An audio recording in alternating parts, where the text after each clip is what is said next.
नमस्कार, शिक्षालय में आप सभी का बेहद स्वागत है। मेरा नाम है Renu Yadav. Acid basis salts का एक बहुत ही बेहतरीन क्वेश्चन जो आपको बोर्ड एग्जामिनेशन में 3 नंबर का मिल सकता है, आइए डिस्कस करते हैं। ये कहते हैं कि हमने 3 स्टेटमेंट्स दी हैं, इन पे आप कमेंट कर दीजिए, मतलब समझा दीजिए, लॉजिकली बता दीजिए इनको कि क्या रीज़न है। कहते हैं कि बी स्टिंग को आप बेकिंग सोडा से ट्रीट करते हैं, जबकि वहीं पर अगर वास्प ने स्टिंग मारा है, डंक लगा दिया है, तो आप उसको डाइल्यूट विनेगर से ट्रीट करते हैं, क्यों? आइए समझते हैं। बी जिसे आप मधुमक्खी कहते हैं, जब वो डंक मारती है तो उसमें से एसिड रिलीज होता है। क्लियर? चलिए, उसका ट्रीटमेंट हम बेकिंग सोडा से करते हैं। बेकिंग सोडा जिसको आप NaHCO3 के फॉर्मूले से रिप्रेजेंट करते हैं। ठीक है, मैं आपको याद दिलाना चाहती हूँ कि सोडियम हाइड्रोजन कार्बोनेट या फिर सोडियम बाइकार्बोनेट भी हम बेकिंग सोडा को कहते हैं। चलिए, अब बेकिंग सोडा बेसिक होता है। ठीक, आपने इस लेसन में पढ़ा था कि अगर एसिडिक कंटेंट को आप बेसिक कंटेंट से मिला दें तो रिएक्शन न्यूट्रलाइजेशन रिएक्शन होती है। आम भाषा में अगर एसिडिक है, डंक मारा मधुमक्खी ने आपको और इस पोर्शन में एसिड चला गया ना, अब इसमें हमने बेकिंग सोडा का पेस्ट लगा लिया, इसका मतलब एसिडिक का असर बेस ने खत्म कर दिया, यानी इस पोर्शन को न्यूट्रलाइज कर दिया। क्लियर? इसकी वजह से जो इरिटेशन, जो पेन आपको तब हो रहा था जब मधुमक्खी ने डंक मारा था, अब वो खत्म हो गया, क्योंकि आपने बेकिंग सोडा वहां पर लगा दिया है और बेकिंग सोडा आसानी से हमारी रसोई में पाया जाता है। क्लियर हो गई बात? तो याद रखेंगे कि मधुमक्खी यानी बी का जो डंक है वो एसिडिक होता है, एसिड रिलीज करता है, इस वजह से हम उसको एक बेस से ट्रीट करते हैं। चलो, अगला क्वेश्चन है, क्वेश्चन का अगला हिस्सा है कि वास्प जिसे आप ततैया कहते हैं, जब ततैया डंक मारती है तो वो रिलीज करती है बेस। ठीक है ना, एल्कलाइन होता है, उसका जो वेनम होता है वो एल्कलाइन होता है। तो एल्कलाइन को ट्रीट करने के लिए आपको क्या चाहिए? एसिड चाहिए, यानी बेस को ट्रीट करने के लिए आपको चाहिए एसिड। क्लियर?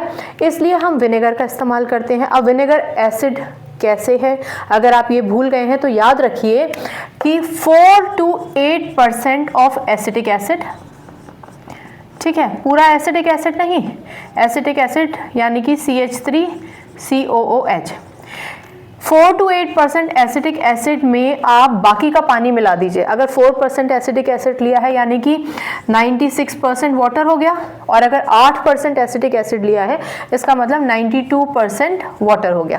क्लियर? यानी 4 से 8%, मतलब कम मात्रा में हम एसिड लेते हैं, एसिटिक एसिड लेते हैं, बाकी उसमें पानी मिला देते हैं, तो ये जो सोल्यूशन आपका मिलकर तैयार होता है ये कहलाया जाता है आपका विनेगर। विनेगर मतलब सिरका। ठीक है, विनेगर यानी सिरका। क्लियर? तो क्या होता है vinegar? Vinegar is the dilute solution of acetic acid, लेकिन है तो एसिड ही ना, तो एसिड बेस को न्यूट्रलाइज तो कर ही सकता है ना। कौन से बेस को? जो ततैया के डंक मारने से लगा था, इसलिए हम ततैया अगर डंक मार देती है तो उस पर हम लगाते हैं विनेगर, और विनेगर भी हमारी रसोई में बहुत ही आसानी से उपलब्ध होता है। तो आई होप आपको समझ में आ गया होगा। एक लाइन का क्वेश्चन, 1 नंबर का क्वेश्चन है, 1-1.5 लाइन में इसको निपटा दीजिएगा। लिख दीजिएगा bee sting is acidic in nature, so it is treated with baking soda, that is basic in nature, whereas wasp sting being basic in nature is treated with acidic vinegar, and both the reaction neutralises the effect. तो उसकी वजह से जो irritation, जो pen होता है वो समाप्त हो जाता है। चलिए, इस क्वेश्चन का सॉल्यूशन भी आपको मिल गया, और अब हम चलते हैं क्वेश्चन के अगले हिस्से पर। क्वेश्चन का अगला हिस्सा कहता है कि जो फार्मर है, किसान है, किसान अपनी जमीन को क्विक लाइम से ट्रीट करता है जब उसको जमीन को जोतना होता है, टिलिंग करनी होती है जब उसको, तो उससे पहले, ज़मीन को जोतने से पहले वो अपनी ज़मीन पर, अपनी धरती पर, सॉइल पर, मिट्टी पर क्विक लाइम बिखेर देता है। उसका क्या कारण है? मिला देता है, उसका क्या कारण है? कारण समझने से पहले ये समझ लेते हैं कि क्विक लाइम को हम कहते हैं CaO, कैल्शियम कार्बोनेट के टूटने से बनता है। ये ज़रूरी नहीं है, ये जो मैं बता रही हूँ ना कैल्शियम कार्बोनेट के टूटने से बनता है, ये लिखना ज़रूरी थोड़ी है, ये तो मैं आपको याद दिलवा रही हूँ, बोनस। ठीक है, तो कैल्शियम कार्बोनेट के टूटने से CaO, कैल्शियम ऑक्साइड बनता है। इस कैल्शियम ऑक्साइड को हम कहते हैं क्विक लाइम, और ये क्विक लाइम फार्मर्स इस्तेमाल करता है जब कभी भी उसको ज़मीन जोतनी होती है। तो ज़मीन कब जोतता है किसान? जब उसको उसमें उगाई करनी है, बीज डालने हैं ताकि क्रॉप आ जाए। तो अब क्या होता है कि बारिश की वजह से, नॉर्मल समझो, बारिश की वजह से जो ज़मीन में सबसे इम्पॉर्टेंट कंटेंट्स होते हैं जैसे कैल्शियम या मैग्नीशियम वो धुल जाते हैं। कई बार एसिड रेन की वजह से ज़मीन एसिडिक हो जाती है। फर्टिलाइज़र्स की वजह से कई बार पत्तियाँ जब नीचे गिर जाती हैं, सड़ जाती हैं, गल जाती हैं, तो उसकी वजह से भी ज़मीन की जो पोषक तत्व होते हैं वो कई बार नष्ट हो जाते हैं और आप नॉर्मल ये कह सकते हैं कि ज़मीन एसिडिक हो जाती है। अब क्या होता है कि जब किसान उस एसिडिक ज़मीन पर कैल्शियम ऑक्साइड डालता है और उसके बाद थोड़ा सा पानी की बौछार करता है, पानी लगाता है खेतों में, बौछार क्या करना, पानी लगाता है, तो ये कैल्शियम ऑक्साइड जब वाटर के साथ मिलता है तो ये बना देता है कैल्शियम हाइड्रोक्साइड। और ये क्या है कैल्शियम हाइड्रोक्साइड?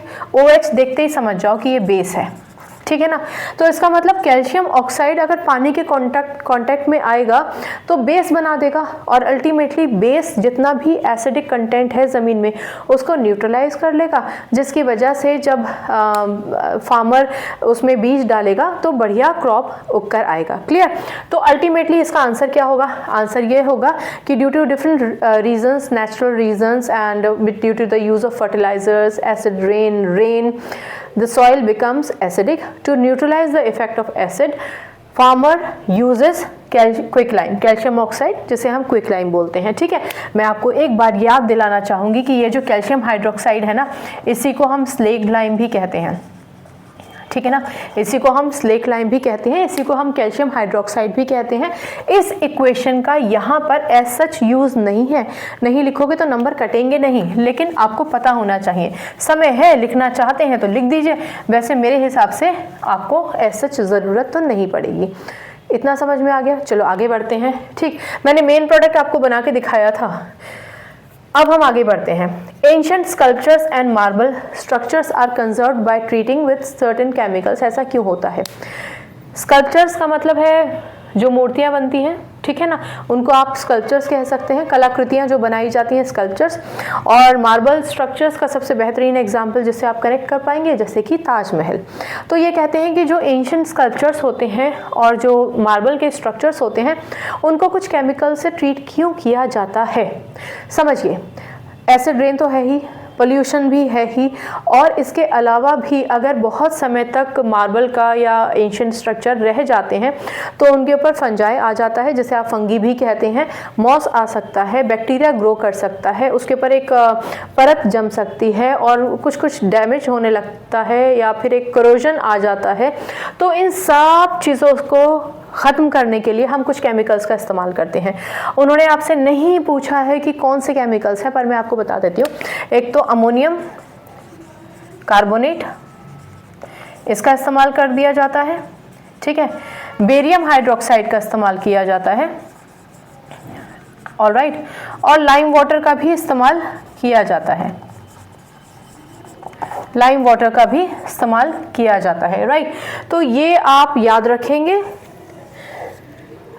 नॉर्मली आप याद रख सकते हैं, यहाँ लिखने की ज़रूरत नहीं है। ये सारे के सारे केमिकल्स अलग अलग कारणों से इस्तेमाल किए जाते हैं, जैसे कि लाइम है, कहीं क्रैक हो गया है तो उसको बंद करना है, या बेरियम हाइड्रोक्साइड, अमोनियम कार्बोनेट, ये लाइफ भी बढ़ाते हैं, ऊपर अगर कोई परत आ गई है तो उसको भी हटा देंगे, बैक्टीरिया ग्रो नहीं करेगा, इसको इंश्योर करेंगे। कुल मिला के जो डैमेज हो सकता है स्कल्पचर्स को या फिर मार्बल के स्ट्रक्चर्स को, उनसे बचाते हैं। तो एक लाइन में अगर आप इसका आंसर लिखेंगे तो आप लिख सकते हैं कि ancient sculptures and marble are conserved by treating with calcium chemicals to protect them, उनकी longevity बढ़ाने के लिए, उनकी लाइफ बढ़ाने के लिए, और जो डैमेज हो सकता है बायोलॉजिकल फैक्टर्स से भी, पोल्यूशन से भी, एसिड रेन से भी, उन सब से कंजर्व करता है ये हमारे स्ट्रक्चर्स को, ठीक है ना।